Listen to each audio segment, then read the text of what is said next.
more fucking around. It's Wild Style Radio. Wild Style Radio. Style Radio. Stand up and shout.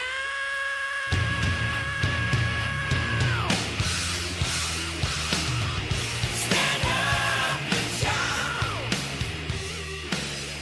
Stand up and lay. There we go. There we are. Are we live? What happened? Oh, wow. What? Whoa.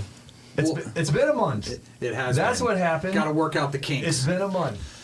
Welcome. This is the Stand Up and Shout Rock Show, and we're coming to you live from Salisbury Center Studios in Manassas, Virginia, part of the Wild Style Network. Hello, my friend. It's been too long, brother. It's been way too long. So happy to be back. What did we do last? Did we talk about 1986 last time? Was that the We talked about the Rock and Roll Hall of Shame? That's right. All that was white hot. And it is even more shameful. So we can get into that a little bit. Like, we'll segue, but we got to introduce our guests That's right. first. We have guests Because I don't tonight. know if you guys have thoughts on the Rock and Roll Hall of Fame, because it can't just be us. Scott, we Yeah. got to hear what you have to say about this. But we're here with Scarlet Kiss. Yes. Hi. 8%, 4/5 of the band of Scarlet Kiss. 4-6. 4/6. Yeah. That's not 80. Yeah. I don't want to do that math. What does that bring me down to? 70 Come what? on, teacher. I know, right? Exactly. Yeah, so Yeah. performing at the Salisbury Center on Saturday, April the 18th. That's along right. Yeah. with Priest Unleashed. So, Yes, sir. Going to be a good time. Yeah. Oh, yeah, we're looking forward to it. Really looking forward to it. Yeah, we Welcome are to the too. show. Yeah, welcome. And then we're gonna let you guys speak as to who you are, your role in the band, and so that when we start talking, people know that who they're talking to. Absolutely. Yeah. Armand, we'll start with you. You're right. Sure. You're right. You're close to me, and you got your own camera. Right. You got a blessing. Right. Yeah. Hello. My name is Armand. I'm 26 years old. I'm playing guitar for about 14 years now, and I'm the lead guitarist in the band. Excellent. Yeah. Yeah. Welcome. Thank you. Hey y'all, I'm Rachel. I sing, do the vocal stuff for Scarlet Kiss. I've been singing since, I don't know, like 5th grade, so kind of been doing this for a little bit. Not 3 years old. I feel like it could be before that even, right? You know, I'm not gonna brag, but I kind of rocked out on Twinkle Twinkle Little Star. Uh-huh. So that's kind of where Absolutely. it started, but yeah. Sure. Hey, Grace, can you do me a favor? There's a little switch on your mic. Can you see that mic switch on? Which one? Oh, we didn't have Rachel's mic on? I mean, it's picking up from all the other mics in there, but Oh, Oh. I could hear myself. yeah, I could hear her as well. That's I heard cool. you, I hear you just you know, fine. you projected. Yeah. That's what happened. That was Yeah. just the natural projection that You know? all Yeah. the other mics picked up. That's our And singer, baby. I've been in theater all my life. I learn, you project. Exactly. Sure. Yeah. All right, well, I guess it's my turn now. I'm Jackie. I'm the bassist of the band. I guess everybody else said or Armand said his I age did. at least. I'm I didn't. 23. 23 if anybody wants to know that. I've been playing bass for, 3 years now, but I started out at 5 years old on the piano, and then at 13 I started on guitar, and then college I was like, all right, bass. Mm-hmm. So, and now I'm here with these guys. Uh-huh. Yeah. It feels like that's a common bassist story. Yeah. So has that been was that a sought after transition, or was it a curiosity? I mean, I stopped playing guitar because of the whole COVID thing, and it was just kind of depressing learning over Zoom because I had an instructor. Uh-huh. And then I stopped. I was in high school at the time, and then I went to college, and I had so much free time on my hands Uh-huh. that I decided let me pick up a new instrument, and that happened to be bass. And then I also took a college course in it to get some credit. Yeah. Excellent. Yeah. All right. Cool. And it wasn't just then that moment. You've been with it ever since, and you're Yeah. happy. Yeah. All right. Cole. Yeah, hi, I'm Cole. I'm also 23. And I've been playing drums since I was 10. I originally had that classical experience, with the school band. Went home one day, and it was either that or the clarinet. And my parents went, "You're playing drums." Really? Yeah, pretty much. I mean, usually parents are against that. Well, they were all in on drums until they had to carry the set. Exactly, right? Yeah. Or even hear it, right? Like hear it Exactly. being rehearsed at home. Yeah. I mean, that's kind of Constantly. like the parents' curse. Like, get your kid to play drums, and like, you're going to pay the price. Exactly. It's like they're clapping, and then you can see it on the face. They're like, oh. Good for them, yeah. though. And then I didn't really get serious about being in a band until I was in college, actually. When my roommate walked in with a poster, and he was like, "You're going to audition for this." And I was like, "Oh, okay, cool." So didn't make it into that one, but I kept trying, and then eventually here I am. Okay, so when all of you now, like, just introduce yourselves, we know that you're here as Scarlet Kiss. How did Scarlet Kiss come together? Like, Ooh. you all as individuals now. Like, Yeah. How did these pieces fall into place? Well, I guess that's my fault. yeah, blame him. So in my journey to find a band, I ended up going on to a couple of those apps that exist where it's basically Tinder for musicians nowadays. And so she was the first person I found technically, Okay. outside of, I had a guitarist and a vocalist I was talking to already. But then eventually, we had some creative differences. So Jackie texted me one day and she was like, "Hey, you just want to form a new band?" And I was like, "Yeah, let's do it." Yeah. So then the two of us, we put our minds together and started casting a very wide net. Eventually we had a guitarist. It's been a revolving door of guitarists, really. But Rachel, I think, was the next most stable member, was the singer. Stable. Yeah. And then, eventually we finally settled on Donnie, and then we had Armand.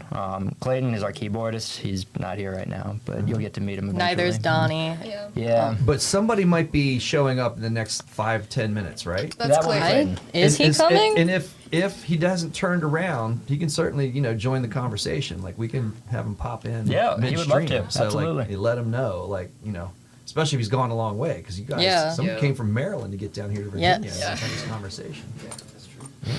Yeah. All right. So that was it. The app was the primary driver. Like, you Pretty did this. Pretty much, because I was in a completely different world musically, and so I kind of had to find my own connections. So originally I started by asking around, "Hey, do you play any instruments? Are you interested in forming a band?" I would walk around the campus and try to find flyers of anybody looking to form bands, but Sure. like nobody in my immediate circle was in that position. So I was like, all right, these apps exist. They looked sketchy at first, but I was like, I'll give them a shot. Why not? Yeah. I signed up, and then eventually, here we are. Yeah. I mean, none of us were friends prior to the. I mean, I guess him and the keyboardist Clayton, they were friends. They were. You guys are in the Frat bros. Yeah, frat bros, right? Yeah, we were fraternity brothers. But the rest of us, we didn't know each other, so it was like, meeting each other and blindly going into it. Sure. The interesting thing, though, is that all of us somehow, we realized quite recently, actually, we all have like 2 degrees of separation from each other before we met. Sure. Like, it was simple. Like, he and I were in the same house once and didn't even know it because we were watching a house show. I mean, like, these two crossed paths, like, in a diner. Yeah. And it was just Like one of those things like that. 2018 when my after my first show in like Mamma Mia and like junior year of high school, I'm in Silver Diner and then like my crew is like dancing to Mamma Mia and I'm not because I'm embarrassed, but apparently she remembers seeing that. Yeah, I was there. Like several years ago. So crazy. It looked embarrassing. Excellent. All right. Yeah, so I'm interested, history of the band, but your all's influences. And in reading on your website, I find it pretty interesting. You kind of describe your influences as a band, including but not limited to Motley Crue, Ozzy Osbourne, Van Halen, and Sleep Token. Yeah. So quite, Yeah, I quite know, a right? I did What? forget creative that. left turn And Mamma there, Mia, so- evidently. Mamma Mia's in there. So curious what your influences are, how that all merged into what Yeah. you guys are doing now. So, do you want to answer that, or? I mean, our influences are kind of all over the place. Like you can tell like there is something that meshes together in all of the 3 original songs that we have now, but they're not out yet. But we all have different influences, and we somehow put them all together to make some really cool stuff. But I mainly come from like the 80s stuff and, also some modern rock things because I love The Pretty Reckless. I saw your shirt and I was like, oh, that's cool. And I also love Hailstorm. Like Lizzie Hale is awesome. But yeah, no, we all have different tastes in music and it's just the meshing of all of those together. Yeah. So that was kind of like what I was thinking too, Kevin. I'm glad you brought that up. So like you're a little younger. Yeah. So then how did you come into that then? Like and maybe this is going to maybe answer because you talked about your 3 originals. Mm-hmm. So when people go see a Scarlet Kiss show, they're also going to see some covers. Yes. Are you covering those artists that you mentioned on your website? We're not covering Sleep Token, I can tell you that much. That's a musical influence. Yeah.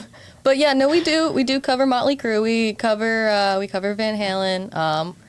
We did cover Ozzy once. We don't Tribute. anymore. We for It's a tribute, after he passed, which R.I.P. Right. But we also covered Dio. So yeah, no, you can if anybody comes to see us, there's definitely covers there, and even some a Hailstorm cover as well. Excellent. So Yeah, something for everyone. And is that the music that you love then? Because it's I again mean, I see an age gap. yeah. I'm not sure if you were alive when those songs were released. no, So, definitely not. That's what I'm saying. So how did you come to that?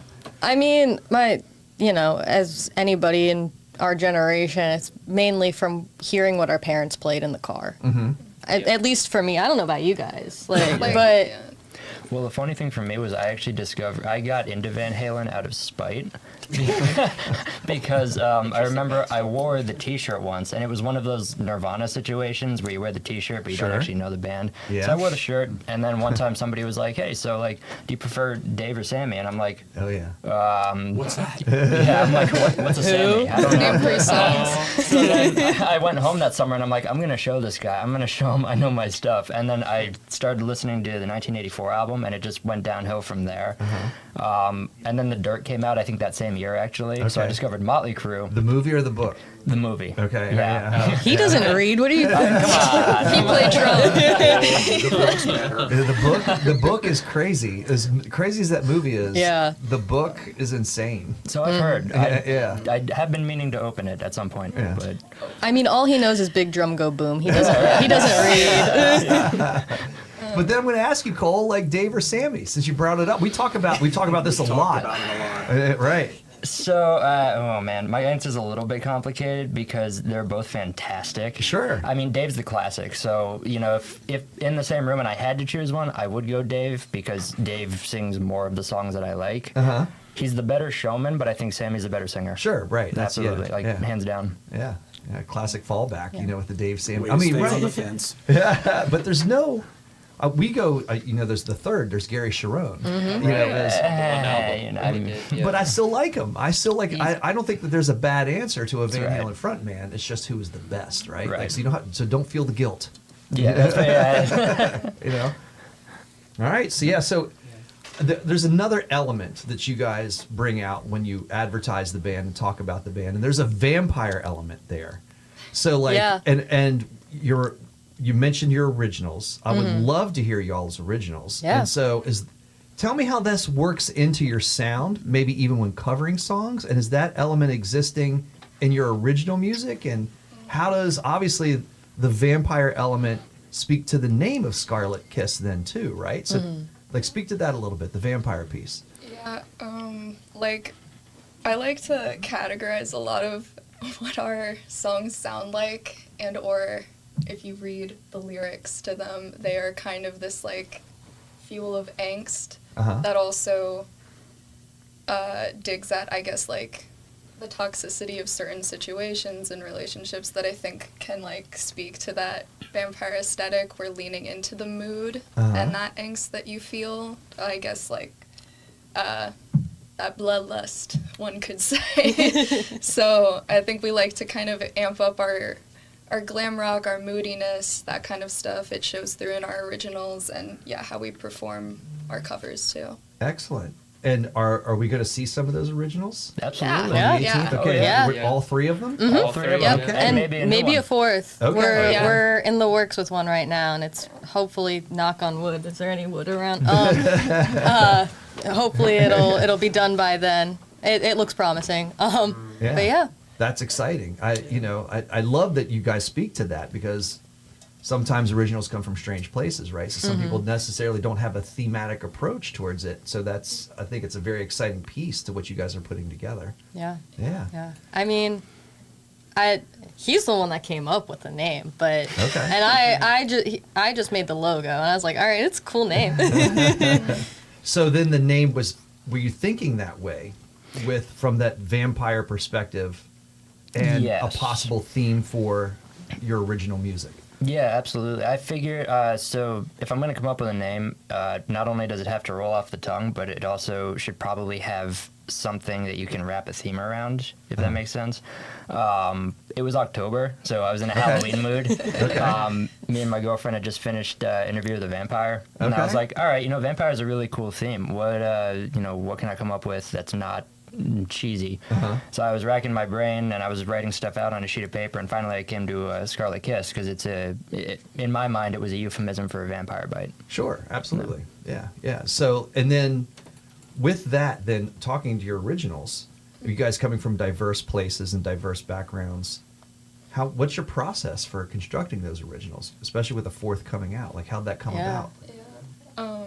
We initially started, I think, from a place of like writing lyrics. Like we kind of Yeah, the first three were but, lyrics first. Okay. Yeah, and then Wow. constructing those melodies around it. But then recently, when we get this guy, he'll come up with like just riffs off the top of his head and like send Yeah. them over, and we're like, okay, let's form a song around that. Like the Yeah. one that we have in the works right now, it's kind of a blues rocky Like a swing thing. Uh-huh. Yeah, based on like a riff that you brought, and I had lyrics like in the way back that I wrote down that like just so happened to kind of fit. And Yeah. I don't know if you want to speak more to it. Yeah. Yeah, I was just in like the 80s mood that day when I made that riff, and I had kind of Van Halen and those kind of bands in mind when I thought about it, and then Rachel brought up the fact that she had these lyrics that fit really well with it, and Awesome. that came together really well. I would say, like, just when I heard her say like the melody and stuff, and then it paired with the riff, and Cole was there too when that happened. It was like after a practice that we had late one night when everybody else left, we were like, oh, Uh-huh. this works. Sometimes it's kismet. This is- Yeah. Yeah, sometimes it's yeah. just John, we might have a fifth member of Scarlet Kiss at Yep. the door. If we You can just told me he's here. open that Oh, up is he? somehow, some way. Awesome. Clayton. We can. Wow, we have the keyboardist coming up now, guys. Okay, That's great. excellent. And so, Okay. Rachel, are you the primary lyricist, or is it a collaborative process in writing lyrics, or how's that come across with the 4 songs? We've collaborated a good Yeah. amount. I think I pitch in a fair. Yeah, I think. amount. She's I, like 75%. I am. Yeah. I'm also currently in grad school, getting my MFA in creative writing. So Okay. I like to think that I shove some of those skills into Yeah. that Yeah, process. no. It's a lot of like if any of us minus her, if any of us come up with lyrics, we're like, hey, this is the idea. She takes it and makes it sound so much better. Uh-huh. Yeah. Yeah. Definitely. Or melodies, even. I mean, I wrote a bunch of stuff on a page and I gave it to her, and I'm like, what does this sound like to you? Excellent. Yeah. Describe it to me. And Armand, I got to come back to you because now that I'm thinking about it, with this interview with the vampire thing, that's a name, right? Isn't that Brad Pitt? Is he Armand? You have Lestat. Brad was Louis. Oh, okay. Yeah. Armand was. Oh my gosh. He was the super Antonio old one, Antonio Ben- Banderas. Yeah, with the long black. See, you Love him. just like popped right in. Like you had this natural. Just Right, connection exactly, right in. yeah. It's because he is a vampire. Yeah, I love it. He just happens to show up on camera. All right. Oh we, my gosh, Clayton's here. We have Clayton come in. All right. That was some poor luck. We got a I keyboardist. heard what you said. How you doing? How's it going, guys? Okay. Welcome to the Stand Up and Shout Rock Show. Oh, Welcome. You're coming in live. Live. So you might have to. Now Armand's going to have to share his camera. and his microphone. And there was a conversation about this a little earlier, and then evidently everybody backed off. I don't know what that means. I just noticed that in the band dynamic, but I just saw it happen. So like the other 3 stayed on the couch. So I think you're a brave man. Oh, okay. I think we might What? overlay at this point. Nobody sat next to our mic. Oh, I mean, I was know here. where the I was mic here was. first. So like the mic was here, so I blame- naturally shifted That's towards uncool. the. John, do you want these guys to share the mic to kind of split between the two of them? Yeah, that's the easiest way to do it. All Okay. right. All right. Tear it down. It's out of business time. All right. Get it. I like it. That's better. That's better. Yeah, so business. Clayton, go ahead and introduce yourself and your role in the band and.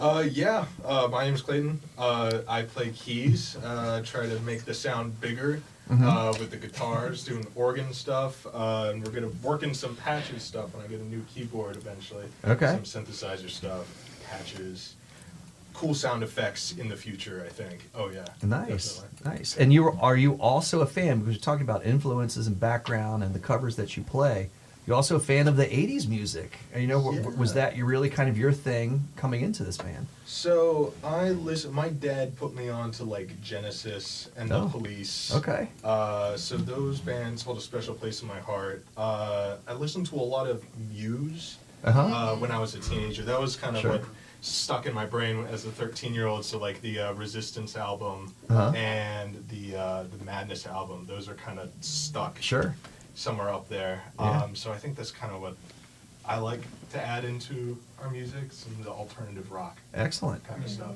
Yeah. Very nice. All right. Well, thanks for making it in. And Yeah. And so, and then we were talking about some of your originals and the vampire concept of the band too. Like, were you? Maybe the other thing before we get into that, were you found on the app? No.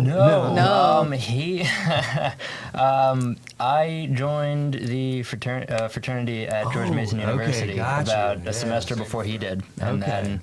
then so we kind of went to a bar, and Yeah. outside that bar there was a very poor, disgruntled piano. Weather torn. Very weathered. Completely not Yeah. kept up, Right. and at that point I think it was just The three of Yeah, us. I got Yeah. used to it They with were me. looking for a keyboardist. I was like, oh, well, I'll audition. And then I played the big arpeggio at the start of, what was it, Staying Up?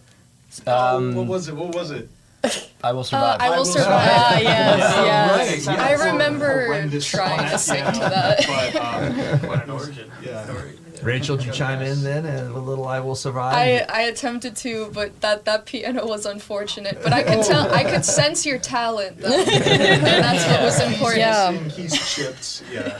Yeah, Yes. Until you make it. that's right. Yeah. Absolutely. Yeah. The Yeah. poor kept piano outside of Fats. Yeah. Makes me so sad. So with that alt rock approach, then, is there a vampire kind of piece that kind of drives you towards the original writing that you guys do? Yeah, we've got a song coming up that I'm very excited for. I really like the weird kind of chord stuff. When I joined this band, I really started listening to a lot more Dream Theater stuff. Okay, That, excellent. That feels, that feels very tangential to like kind of the vampire aesthetic, and of course, Yeah. eventually there's gonna be a big organ, hopefully, sometime in the future. Some stage projects. Particularly their new album is very Oh. vampire-esque. Yeah. Yeah. I love it. But those are your original. I don't have any originals on that album, but it's very exciting to record. Very Some of cool. the- Yep. Yeah. I mean, I'm hoping it comes out soon. It's still in production. We have to. Yeah. That's true. Yeah. All right, so we'll shift gears a little bit because we have not, Kevin and I, when I say we, Kevin and I have not had any real significant conversation about music happenings in a month. We've been spring breaking and traveling and all that kind of stuff, and you've been here and I've been there, and so you're the first Stand Up and Shout rock show conversation in a long time. We're honored. Wow. Yeah. A lot of pressure. A lot of pressure. Happy to be. Yeah. Whew. So as a part of it, we do different segments when it's just Kevin and I, and one of the segments is Heavy Happenings, and that's just our way of addressing music news. So, and we've had a lot of other bands. Your boyfriend was in here as being one of them. Yes. We love it when we get other people's opinions on these topics, and it's not just us. So we want this to happen, and hopefully this can happen kind of organically. Obviously, you haven't seen, we have just 3 news topics, recent news happenings that we'd like to just kind of throw out there, and then solicit any response to anybody that listens to the show also, and just see where it goes, because a lot of these music news happenings are in gray areas, and so that's some of the things that what you would do maybe as a band in these situations that other musicians find themselves in real life. So we'll get some heavy happenings if that's okay. Yeah. Sure, let's do it. All right. So John, you mind throwing that up? A little heavy happening. Heavy happening number 1 came from a Loudwire article, and Geddy Lee got basically in this article a little testy about Rush touring again. Are you guys Rush fans? First of all, we go back. I know that might be a Tom little Sawyer. deep into the. I very much respect it. Okay, so yeah, all right, yeah. I mean, you got some. I don't know if Rush was ever vampire-ish. I can't think of a vampire. No. I mean, I remember when I first started playing bass, and I like looked up what is the hardest song to play on bass, and it was YYZ, and I was like, all right, I'm gonna learn that as my second song. But what was I thinking? But I never learned it. Okay, I was gonna ask if it ever happened. Maybe I should attempt again, but we'll see. I'll come back to you in like a year. All right. Well, the roots of this story comes from the Rush army. Like, there's a Kiss army, right? Yeah. Like, there's those rabid fans. Yeah. Right. I would not say I feel like my opinion on this is controversial because I like Rush, but I'm not in the Rush army. Sure. So then, like, the Rush army people would be like, well, then you really don't like Rush. And I'm like, that's kind of bullshit. I really do like Rush. You know what I mean? But I don't need to, like, worship Rush. But there's people that do. So, right, obviously, their drummer is passed, Neil Peart. Yeah. That's even a controversial thing too, right? Do you say Neil Peart? Or do you say Neil Peart, right? And then that's going to send the Rush army into a tizzy then too. But then as a part of this, with them touring with their new drummer, and I forget her name, that's terrible. Anika Niles. Anika Niles, thank you, yeah. That or some Anika. feel that the band should not be called Rush. That they should go with a different band name because those 3 original members are not there.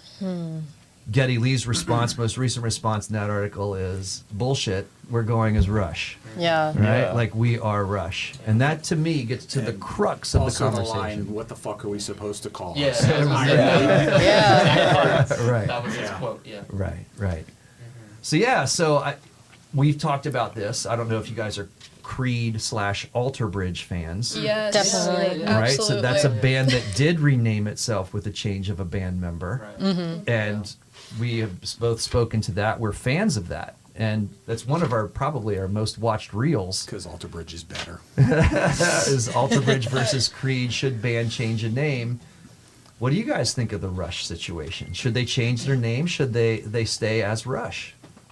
I mean, I'm not a huge Rush fan, but I mean they're all great musicians. But it's gonna happen. Like, band members come and go, whether that's because they left the band on good or bad terms, or they passed away sadly. I mean, I think it should be up to the band, and I think outside perspective shouldn't really be like taking it that seriously because it's up to the band members.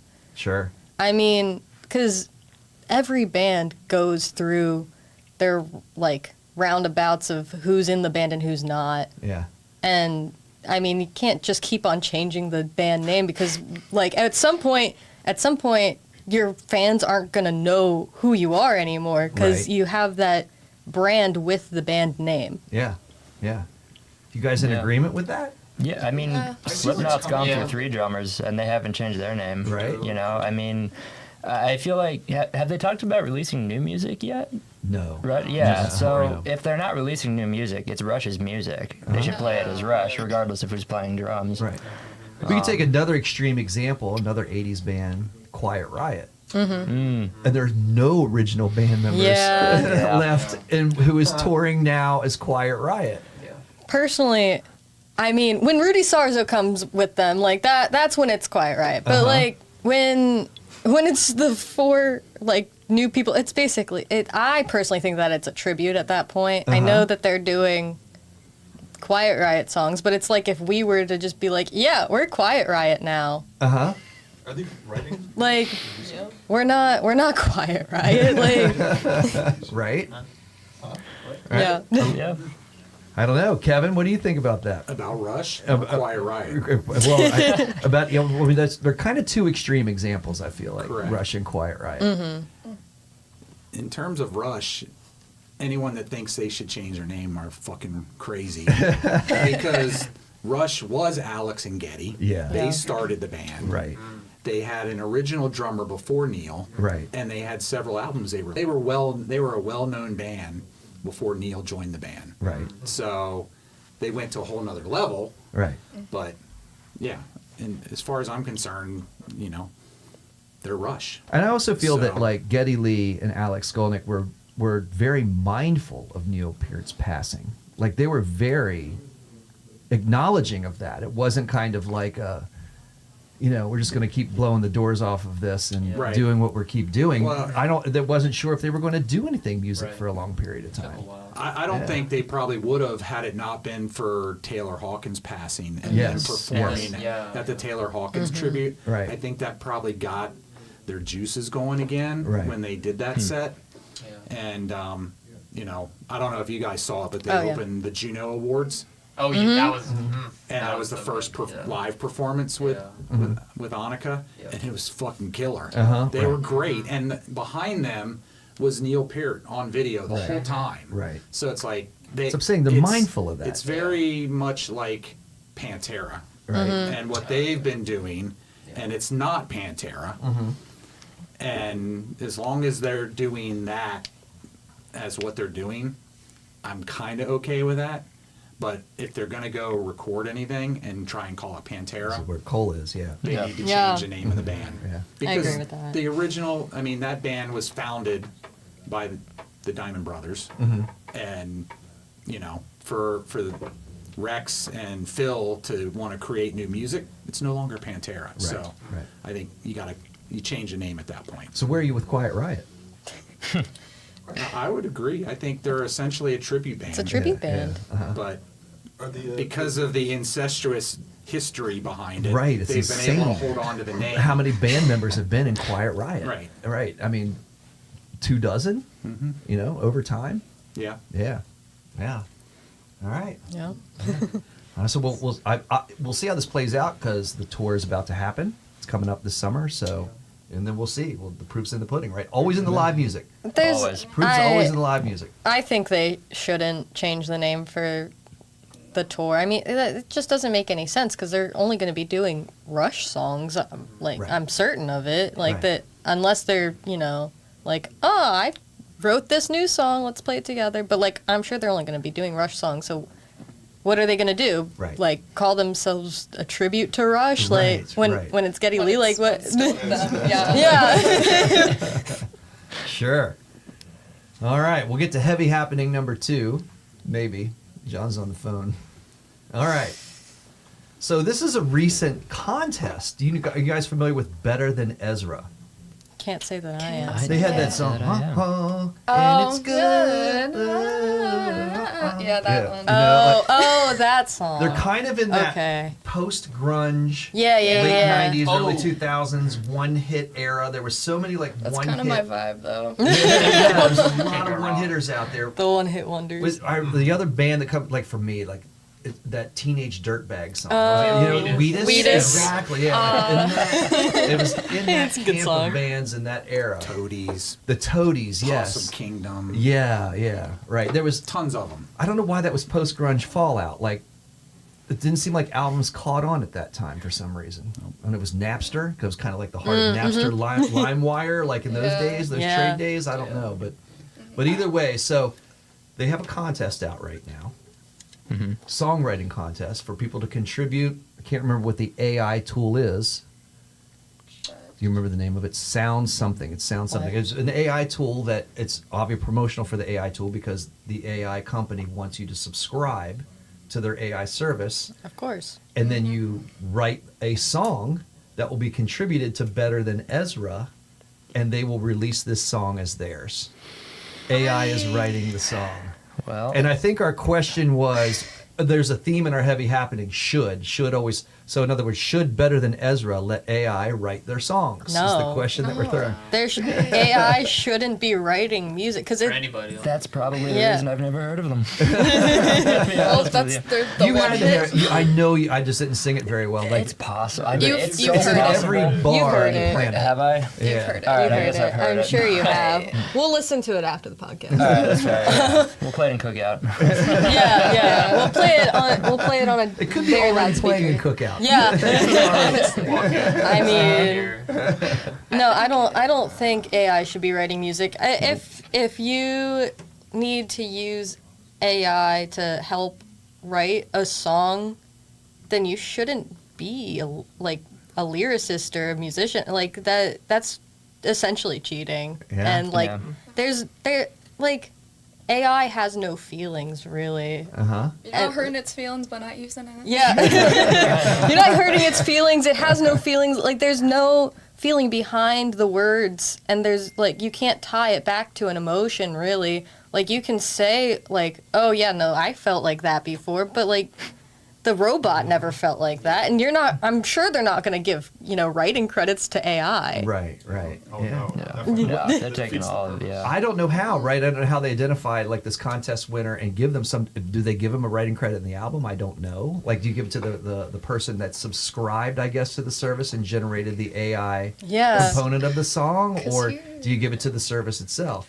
John is Mr. AI, so like I don't know if you've been hearing all this, John, because you are It's sound break. a sound break. Yeah. That was I knew it was sound. I knew it was the word sound in it. So when all the AI covers started happening on YouTube, I think they were able to skirt around a lot of the copyright restrictions because there was no one to really claim royalties to, because it wasn't the original artist performing Right. it, and they're just doing a cover of it. So like that's one aspect of it. In regards to like the AI not having like a personality or having feelings, I think. I don't know how the song was written, but John's in I know love. when I use AI to either translate a message or try to type an email, the emotions that I'm telling it, it's able to word and be able to carry that point across. I mean, is it a living, breathing thing? No. But I think it does do a decent job with translating emotions as far as the person that's prompting it is willing to put out there with it. I mean, we've had to reveal some of our music or some of our sound bites that we use for the show are AI generated. We will fess up on it. Are you sponsored by AI? How much are they paying I'm you? a nerd when it comes down to that.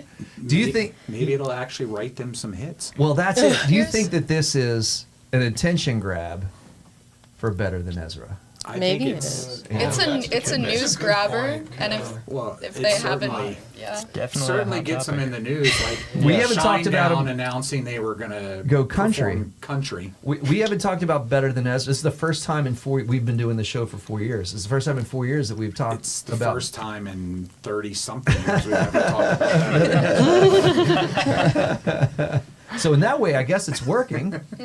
Yeah. Yeah. I mean, again, on the I just don't think that as a creative you should be using I mean, you can use it as John's as a very thesaurus maybe if you can't think of a word. Sure. But to write the whole song, that just that how is that art at that point? Right.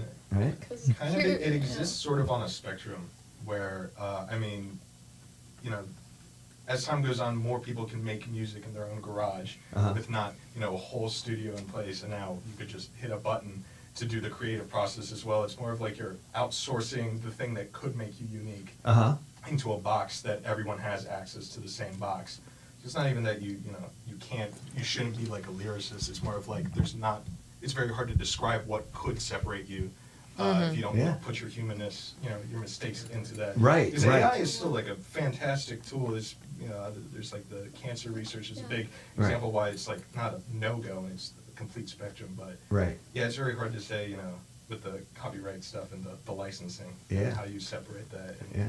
what's the point? I like how you Sure. use the word mistakes in there, right? But then they're Yeah, not. little But then they're not, Yeah. right? Like right. Happy yeah, little accidents. It's the human element that's Exactly. that's where the human element comes in.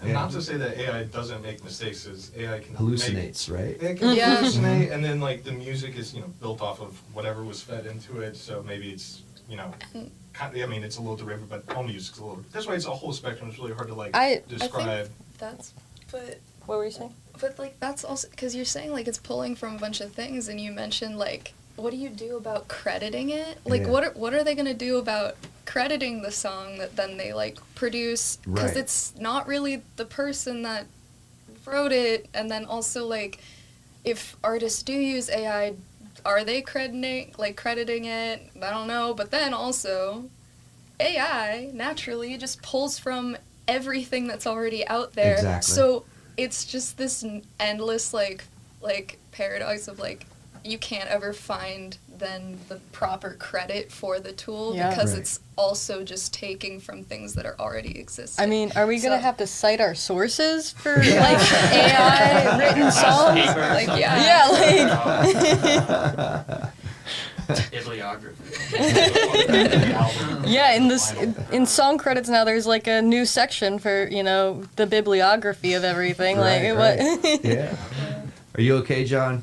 Yeah, no, I'm good. I was going to say, like, I'm very worried about a you. reoccurring topic with some of the other audio guys is like playing AI music, and some of the people that are musicians at their core don't either love it or hate it, and the debate we go back and forth with is when synths became a thing, or when sampler pads became a thing, or drum pads became a thing, is it cheating? And so is it cheating to use AI? And, kind of the conversation we've had was at the end of the day, creative people will find creative ways to use different tools no matter what they are. And I think it's a shock at first, but then I think over time, creative people will find ways to use it to either enhance their product, or will just find different ways to use it to either use it for PR or create music or create different versions that maybe they get stuck in a writer's block on something. And I think it's just tools. It's tools on how you use it. Yeah, it's like Ford versus Chevy. It doesn't matter. It's just how, whatever you need. Yeah, I think it can be used as a resource like that. I just don't think that like a full song should be written with AI, because at that point it's a computer that's doing it. Well, that's actually part of the spectrum thing I brought up. I completely blanked on what I was trying to reference with the drum machines. Are Right, literally right. like almost the exact same conversation with that. I think with the drum machines, live performance drummers are highly sought after, and it's a visual. There you go, Cole. A visual treat. Visual So, treat. I do think there is a world, a possibility where live music becomes I knew extra that. valuable Right. with AI-generated produced music that you can stream whenever, and it's Right. kind of like a throwaway thing to a certain degree. But sometimes, I worry that is there enough people in the world that care about live music, to make sure that Right. that's the better outcome that comes out of it. Because the other outcome is that there's just so much generated music, you're not really going to connect with any Sure. artists. I was listening to you guys and thinking Cole, as we were talking going upstairs, and like how you guys got together, was a very different approach, in this day and age. Yeah. Than, like in my day, when getting together bands in my day, and that chemistry and that organic feel of playing live music with all of you all like around in and around each other, you kind of like. I don't like, it's some people describe as a mistake, but it's not the mistake necessarily. It's just the style of the person, right? So I think that's what you're describing, and I think of like Trent Reznor, 9 Inch Nails. I remember this from back in the day, the reaction to electronic music, versus some more, electronic being recorded samples that were Right. being used, coming around from 9 Inch Nails, but he did not use that in a conventional way, and it felt still organic, still within 9 Inch Nails. Now Trent Reznor used it. Yeah. Yeah. What? No. I think that's why a personal influence of mine is Jack White, because dude will produce something that I don't think. Yeah. Dude will throw in random Yeah. things that you're not expecting. Right. He's just the antithesis of AI. Yeah. So, Yeah. yeah. Right. Did you see him on Saturday Night Live? Yeah, with Jack White and Jack Black. Yeah, right? And both. The antithesis of Jack of- Silver. right, yeah. You can't, same with Jack Black. You don't know what dude's gonna do. So. Right. Yep. That guy's all over the place, and it's in the best way, though. Yeah. Yeah. All right. Well, there we go. We solved the AI problem just in that conversation, John. Poor John. All right. So we'll just move on to heavy happening number 3. So it's gonna be interesting to bring this up with you all. Like again, being a starting band. because this is really an experience. As we talked about Quiet Riot, there's tribute acts that are out there. Obviously, you guys you're coming from a cover perspective and moving into originals, so you're not embracing the tribute piece. But there was a band from the '80s. I don't know if you know him, Trickster. Yes, Yeah. So you I've do met know Steve. Trickster. I've met Steve. Okay, all right, so yeah. He's been here at the Salisbury Yeah. Center. Even. Right. And then, of course, John Bon Jovi. I'm sure you would know them from Yes. the '80s or him from Oh, the yeah. '80s, right? And then we talk a lot of rock docs in here. And I don't know if you saw, there's a rock doc on that John Bon Jovi did, and I can't remember the title of it. I should. It was on Hulu. It was on Hulu. He's very Oh, candid yeah. about his vocal struggles as he's aged, right? Mm-hmm. And not being able to tour. And because of that, of course, there's a huge Bon Jovi fan base that would still see him to this day, but he's not physically able to do it anymore. So you have a band like Trickster that was an established national act that had hit singles, that doesn't have the appeal that it has had in the past, and you have a singer now deciding to do what he does and basically turn himself in. It would reform with a different band, not just Trickster, and be a Bon Jovi tribute band for a band that really can't pull it off anymore. So the question is, should Trickster Steve Brown play in a Bon Jovi tribute band? I say go for it. Yeah, I was gonna say, like, why not? Yeah. I think it depends on if he is comfortable being associated now and forever labeled as the guy doing Bon Jovi covers. Uh-huh. Because now it's no longer he is. I'm forgetting his name already. Steve Brown. Steve Steve Brown. Brown. Uh-huh. Wow, that was easy. Yeah, he's no longer Steve Brown doing his original Trickster. with Trickster. Right. Exactly. He is now Steve Brown doing covers of Bon Jovi. Right. And yeah, I mean, that's why we wanted to get away from doing covers, is because Right. we didn't want to be labeled as The the, cover, band right. doing. Exactly. Yeah. But supportive of it ultimately, huh? Yeah. Yeah, absolutely. Yeah. I mean, as long as he's not going to go out there and say, like, I'm John Bon Jovi. Like,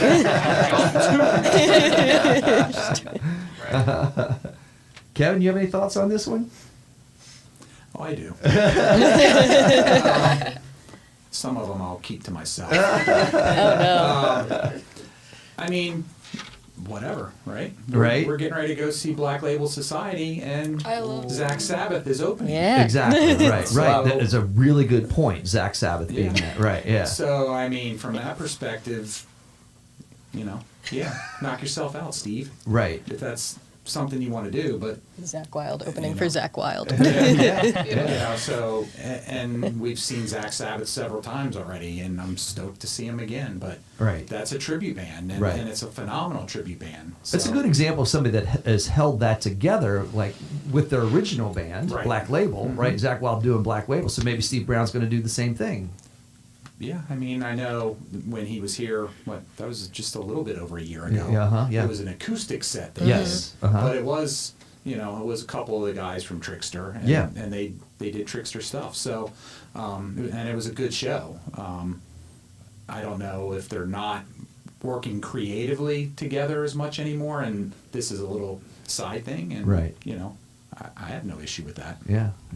Okay. Now, I was kind of curious because we do talk to a lot of tribute acts. So this is like almost like an issue that I feel like we're going to get different opinions on. Sure. Depending on whoever the band is, because you're coming from this perspective that you just described, Cole, where you're, wanting to like write those originals and get away from that the cover Exactly. piece. But you It's- embraced it all the same. It's seemingly, I mean, from my perspective, the bands that we've talked to that are full on, the Metallica band, the Four Horsemen, are seemingly they've gone, they've run the gamut of music, right? They started out when they were younger, they Right. had bands, they were writing originals, they were touring. Some had more success than others.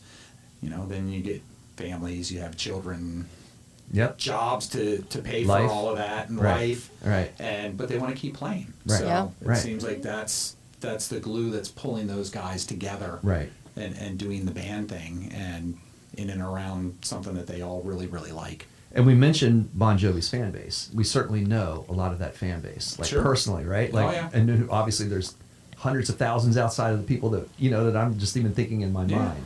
Well, So there's like, been one here at Salisbury Center. absolutely. So people still want to see, For sure. right? And it's a shame that John Bon Jovi's not doing it. Yeah, and he's from Jersey, so Right. Exactly. Yeah. Yeah. Yeah. All right. Well, those are the 3 heavy happenings that was bringing up to you guys, and appreciate you like jumping in that conversation. I like those. Do you have any other like music news or thoughts or things that like? How do you feel about Oh wow! Sebastian Bach taking over? Oh for Dee God, why Snider? are you bringing this up? We did talk about that when that first came out. So like, Not a fan. yeah. Okay. Not a fan of him replacing D. So I will say that I do have a personal mixed take on Sebastian Bach just in general. Yeah. So like he's always been an artist that I wanted to really embrace, but then he always self-sabotages in some way. You know what I mean? In some stupid way, he self-sabotaged. Sometimes it's been with press comments. Sometimes it's been when he's been playing live. So I will say that like he's one that I'm trying to love, and I want to love the guy, but then like I'm like, but you push me away every time. So yeah, so like we've talked about that, Sister. and that's we get then to Twisted Sister, because I've seen Twisted Sister a lot, Yeah. and I've never ever seen a bad Twisted Sister show. No. They're amazing, and Dee Snider's an amazing frontman. So you've got this guy that I haven't fully embraced, like, and now fronting a band that I do fully embrace. So, Yeah. so I hope it comes together, but I'm not having those hopes be very high. I mean, it was kind of like when Sammy replaced Dave when we were in high school. Yeah. It's like, Yeah. And then, their stuff they wrote with him was Right. great and all that, but it just wasn't the same. Right. Yeah. Right. So, Right. for all of that to kind of come together on the 50th anniversary of the band, and there's more to the story, I have to think, Yeah. other than just Dee's health. Right, Because, right. we saw him, he played with Bret Michaels. Yes. Yeah. Right. Yeah. And it was great. I think he could have gutted out 20-something shows Right. if he really wanted to do it.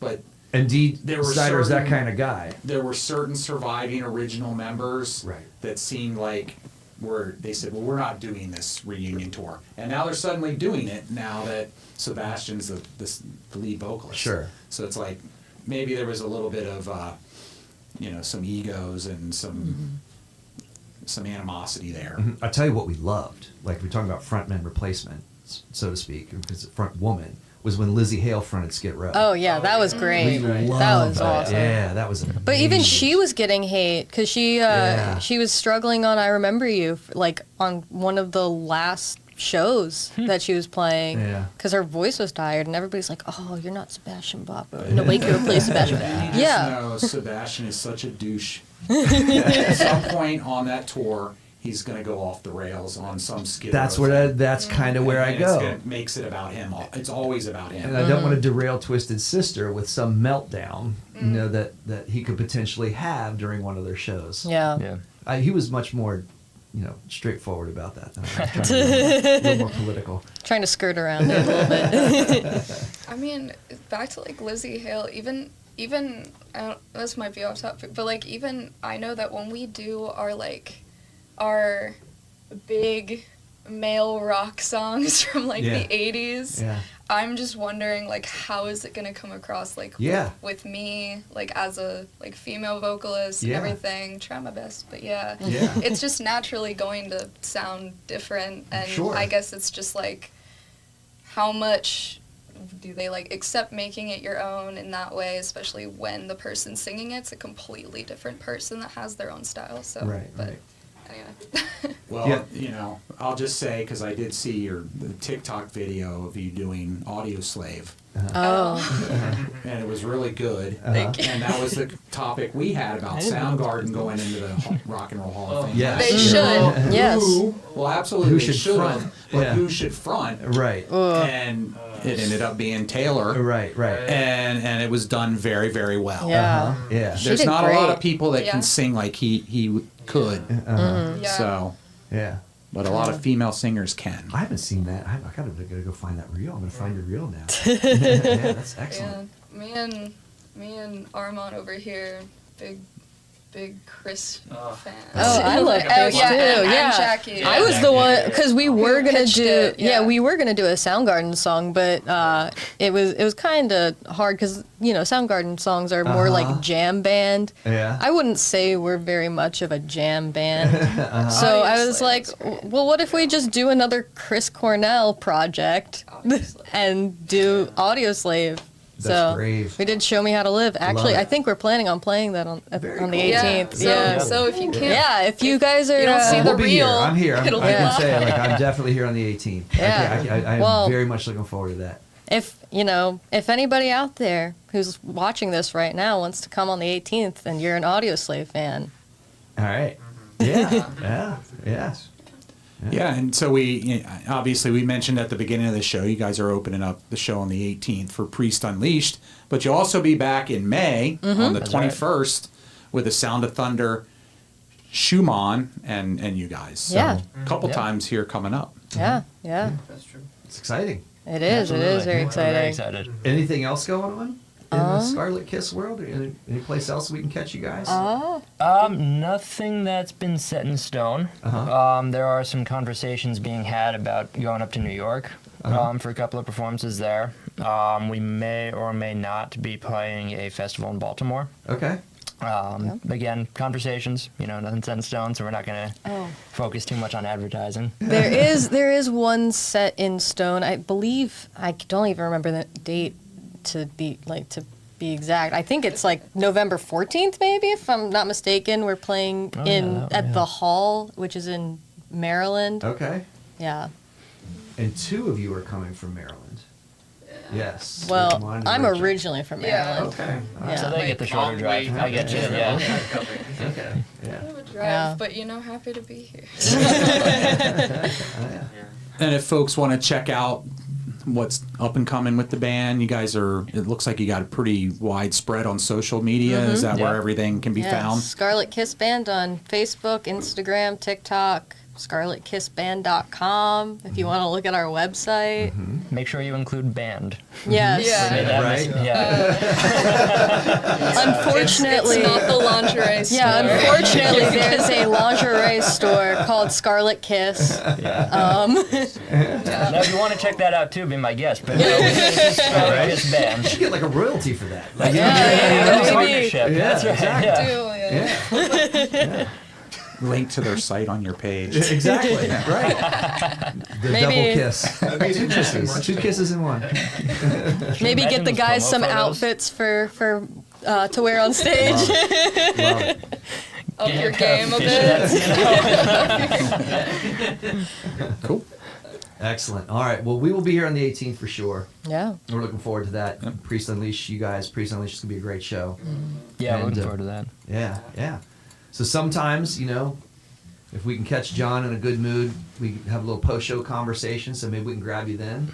But if not, we'll probably talk to you before the show at some point then on the 21st. 21st. The 21st. Yep. All right. Cool. Sounds great. Thanks Awesome. for coming in. Thanks. Thank you for having us. Thank you. Absolutely. Yeah, we'll talk more. Yeah. Yeah. All right. See ya. You're going to do better than Ezra, John?